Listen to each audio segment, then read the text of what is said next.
आपको बार बार स्वीट की cravings, wafer, chips and नमकीन की क्रेविंग्स होती है तो इसका एक मेन रीजन हो सकता है अनहेल्दी गट। गट यानी intestines, small intestines and large intestines. अभी इंटेस्टिनल गट एंड क्रेविंग्स का क्या कनेक्शन है उसके रिगार्डिंग हम इस वीडियो में बात करेंगे। This is doctor Heetal, health and lifestyle coach. Gut यानी small intestine and large intestine. Intestines में 100 ट्रिलियन से भी ज़्यादा बैक्टीरिया होते हैं। उसमें गुड एंड बैड दोनों बैक्टीरियाज होते हैं। सर्टेन अमाउंट्स में अगर बैड बैक्टीरिया हुआ तो बॉडी में कोई प्रॉब्लम नहीं होता है, लेकिन गुड बैक्टीरिया के कंपैरिजन में बैड बैक्टीरिया का ग्रोथ ज़्यादा हो गया तो बॉडी में इन्फ्लेमेशन करता है एंड बहुत सारे डिजीजेस को इन्वाइट करता है।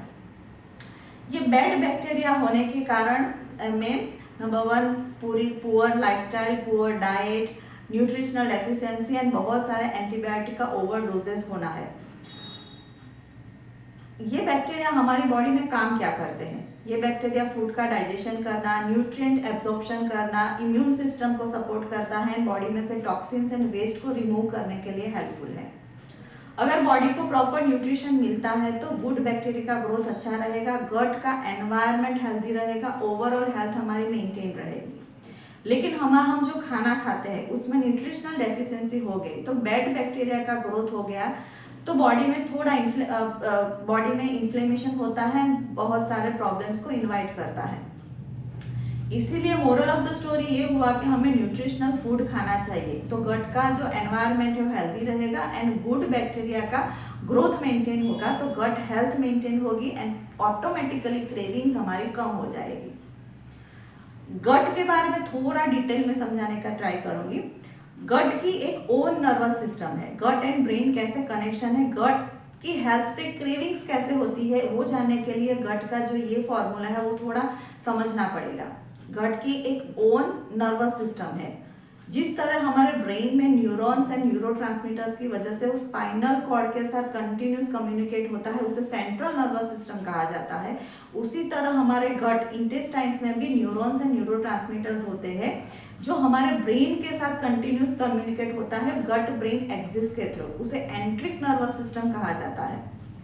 इवन 90% सीरोटोनिन भी हमारे गट में से ही प्रोड्यूस होता है जो हैप्पीनेस हार्मोन है, मूड को रेगुलेट करता है एंड गाबा यानी गामा एमिनो ब्यूटेरिक एसिड जो फियर एंड एंजाइटी को कंट्रोल करने में हेल्पफुल है वो भी गट में से ही प्रोड्यूस होता है।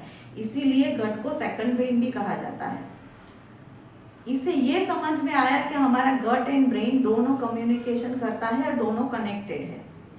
इसलिए होगा क्या, एक विशेष सर्कल है वो चलता रहेगा। हम जब अनहेल्दी खाना खाएंगे उसमें जीरो न्यूट्रिशन है, एम्प्टी कैलोरीज है, जैसे चिप्स, वेफर्स, स्वीट्स जिसमें ट्रांस फैट होते हैं जैसे French fries, pizza, burger, unhealthy खाना, ओवर कैलोरी तो ज़्यादा है ही, न्यूट्रिशन कम है, फाइबर कम है, ऐसे फूड हम खाएंगे तो उससे हमारी बॉडी में बैड बैक्टीरिया का ग्रोथ होगा। अभी बैड बैक्टीरिया का न्यूट्रिशन जीरो है, इसके लिए गुड बैक्टीरिया डिमिनिश हो जाएगा, उसका डिक्रीज हो जाएगा, वो कम हो जाएंगे, बैड बैक्टीरिया ग्रोथ हो गए तो बैड बैक्टीरिया वही खाना खाने के लिए वापस ब्रेन को सिग्नल भेजेगा कि हमें खाना चाहिए। इवन बॉडी तो भूख लगती है हमें तो बॉडी न्यूट्रिशन मांगता है, कैलोरीज नहीं मांगता है, लेकिन हमें ये पता नहीं चलता, न्यूट्रिशन हम लेंगे नहीं तो वापस हम वेफर, चिप्स, चॉकलेट लेंगे। अगेन बैड बैक्टीरिया ग्रोथ हुआ, अगेन वही बैड बैक्टीरिया ब्रेन को सिग्नल करेगा कि हमें खाना चाहिए तो हम वापस से हम वही खाना खाएंगे। तो ये जो सर्कल है वो चलता रहेगा, उसकी वजह से हम ना क्रेविंग्स पे कंट्रोल नहीं कर पाएंगे। लेकिन उसी जगह पे हम गट हेल्थ को मेंटेन करने वाला कुछ खाना हम खाएंगे तो ऑटोमेटिकली बैड बैक्टीरिया कम हो जाएंगे एंड गुड बैक्टीरिया ग्रो होने वाला है तो गट हेल्थ भी मेंटेन रहेगा, ऑटोमेटिकली हमारी क्रेविंग्स भी कम होने वाली है।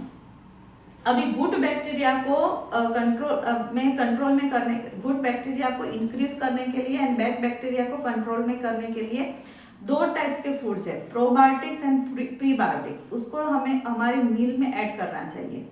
प्रोबायोटिक्स यानी लाइव गुड गट बैक्टीरिया, जो ऑलरेडी लाइव गट बैक्टीरिया है वो जो हम फूड में से मिल जाएगा वो फूड को हमें डाइट में ऐड करना चाहिए, जैसे कि कर्ड, योगर्ट यानी दही, बटर मिल्क यानी छाछ, कैफीर एंड सौंक्रात यानी फर्मेंटेड मिल्क विथ ग्रेन्स, सौंक्रात माने फर्मेंटेड वेजिटेबल्स जो यहाँ पे इंडिया में मिलना थोड़ा डिफिकल्ट है, अभी तो ऑनलाइन मिल भी जाएगा मिले तो प्रीमियम क्वालिटी का आप ऑर्डर करके अपने डाइट में ऐड कर सकते हैं, ओवरसीज कंट्री में इजीली अवेलेबल है। Then fermented foods, idada, dhokla, dosa जैसे फूड्स आइटम को अपने डाइट में ऐड कीजिए। होममेड पिकल, वो भी गुड बैक्टीरिया को इंक्रीज करने के लिए हेल्पफुल है। मॉडरेशन में ये सब आइटम्स ऐड करने से गट हेल्थ को मेंटेन किया जा सकता है। ऑटोमेटिकली वो विशियस साइकिल हम ब्रेक कर पाएंगे एंड क्रेविंग्स पे कंट्रोल कर पाएंगे। ओके, अभी प्रीबायोटिक्स, प्रोबायोटिक्स मतलब good bacteria, live good bacteria. Prebiotics मतलब गुड बैक्टीरिया का खाना। हम हमारे सर्वाइवल के लिए जैसे खाना खाते हैं उसी तरह वो गट जो गुड बैक्टीरिया है उसके सर्वाइवल के लिए भी खाना चाहिए। प्रीबायोटिक्स मतलब उसमें इम्यूलिन नाम का एक कंपाउंड पाया गया है जो प्रीबायोटिक्स की तरह काम करते हैं। उस फूड्स में क्या होता है, rice, banana, chicory roots, onion, garlic, whole grains यानी ओट्स, जौ, होल व्हीट जैसे अपने डाइट में फूड्स को अपने डाइट में ऐड कीजिए। और अनहेल्दी फूड्स होते हैं जिसमें ट्रांस फैट होता है, French fries, refined oil, refined grains, मैदे, वो सब आइटम्स को इस फूड्स के साथ रिप्लेस कर दीजिए तो ऑटोमेटिकली गुड बैक्टीरिया ग्रो होगा, तो गट का एनवायरनमेंट मेंटेन रहेगा, ओवरऑल हेल्थ मेंटेन रहेगी एंड ऑटोमेटिकली क्रेविंग्स पे कंट्रोल हो जाएगा। तो आपका जो हेल्थ गोल है वो अचीव करना इजी हो जाएगा। ओके, अगर ये वीडियो अच्छा लगा हो तो share to your family and friends and subscribe the channel.